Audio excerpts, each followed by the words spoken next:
దేవునికి స్తోత్రం. ఈరోజు సకల ఆశీర్వాదాలకి కారకుడైన దేవదేవుడైన యేసుక్రీస్తు ప్రభువు వారి యొక్క శుభవాగ్దానం. నీ దేవుడైన యెహోవా భూమి మీద ఉన్న సమస్త జనుల కంటే నిన్ను ఎక్కువగా ఎంచెను. ద్వితీయోపదేశకాండం 7వ అధ్యాయం 6వ వచనం. ప్రియా సకల ఆశీర్వాదాలకి కారకుడైన దేవదేవుని బిడ్డలారా, ప్రభువైన యేసుక్రీస్తు ఘనమైన నామములో మీ అందరికీ నా హృదయపూర్వకమైన శుభాలు ఈ ఉదయకాల సమయంలో తెలియపరుస్తున్నాను. దేవుని బిడ్డలారా, మీరంతా బాగున్నారు కదూ? దేవుని యొక్క శాశ్వతమైన కృప మీతో మీ కుటుంబ సభ్యులతో ఉండి సంపూర్ణమైన కార్యం జరిగించాలని ప్రభు పాద సన్నిధిలో మీ కొరకు ప్రార్థిస్తున్నాను. ఇంకొను ప్రార్థన అవసరం ఉంటే తప్పక మీరు తెలియపరచండి. నీ దేవుడైన యెహోవా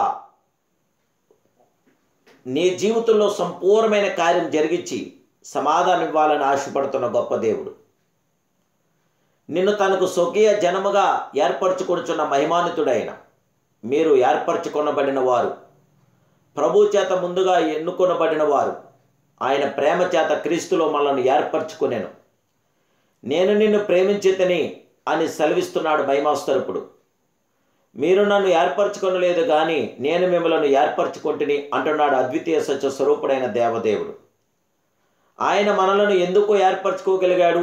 తన చిత్త ప్రకారం దయా సంకల్పం చొప్పున యేసుక్రీస్తు ద్వారా తనకు కుమారులుగా స్వీకరించుటకై మనలను ముందుగా తన కోసం నిర్ణయించుకొని మనము తన ఎదుట పరిశుద్ధులమును నిర్దోషంలో ఉండవలనని దేవదేవుడు ఏర్పరచుకున్నాడు. పాత నిబంధన కాలమందు దేవుడు అబ్రహాం ద్వారా ఎబ్రీయులను ఏర్పరచుకున్న మహిమాస్వరూపుడు, కొత్త నిబంధన కాలమందు క్రీస్తు ద్వారా అన్యజనులమైన మనలను ఏర్పరచుకున్న, మన కొరకు రక్తం చిందించి మనతో నిబంధన చేసుకున్న, మనలను కౌగిలించుకున్న మహిమాన్వితుడు. ప్రభు మనలను ఏర్పరచుకుంటకు మనం యోగ్యులము కాము. మనలో ఎటువంటి ఆధిక్యత కూడా లేదు. ఆయన మనలను ప్రేమించటకు మనలో అర్హత ఏమీ లేదు. ఏ శరీరము దేవుని ఎదుట అతిశయింపుకున్నట్లు జ్ఞానులను సిగ్గుపరచుటకు లోకంలో నుండి వెర్రివారిని దేవుడు ఏర్పరచుకున్నాడు. బలవంతులైన వారిని సిగ్గుపరచుటకును లోకంలో బలహీనులైన వారిని దేవుడు ఏర్పరచుకుని ఉన్నాడు. ఎన్నికైన వారిని వ్యర్థం చేయుటకును లోకంలో నీచులైన వారిని, తునీకరింపబడిన వారిని, ఎన్నికలేని వారిని దేవుడు ఏర్పరచుకోగలిగి ఉన్నాడు. లోకరీతిని జ్ఞానులైన ఘనులైనను గొప్ప వంశపు వారిని పిలువబడలేదు కానీ వెర్రివారిని జ్ఞానులుగా, తునీకరింపబడిన వారిని ఘనులుగా చేయుచున్నాడు. జీవగల దేవుని బిడ్డ, ఆయన మిమ్మల్ని ఏర్పరచుకుని ఉద్దేశం స్పష్టంగా తెలుసుకోనండి. మీరు చీకటిలో నుండి ఆశ్చర్యకరమైన తన వెలుగులోనికి మిమ్మలను పిలిచిన వారి గుణాతిశయములను ప్రచురం చేయ నిమిత్తము ఏర్పరచబడిన వారమని మరవద్దు. ఆ దేవదేవుడు మిమ్మలను ఏర్పరచుకొని మీకు జయము, విజయం, ఆనంద, ఆదరణ అనుగ్రహిస్తున్న గొప్ప దేవుడు.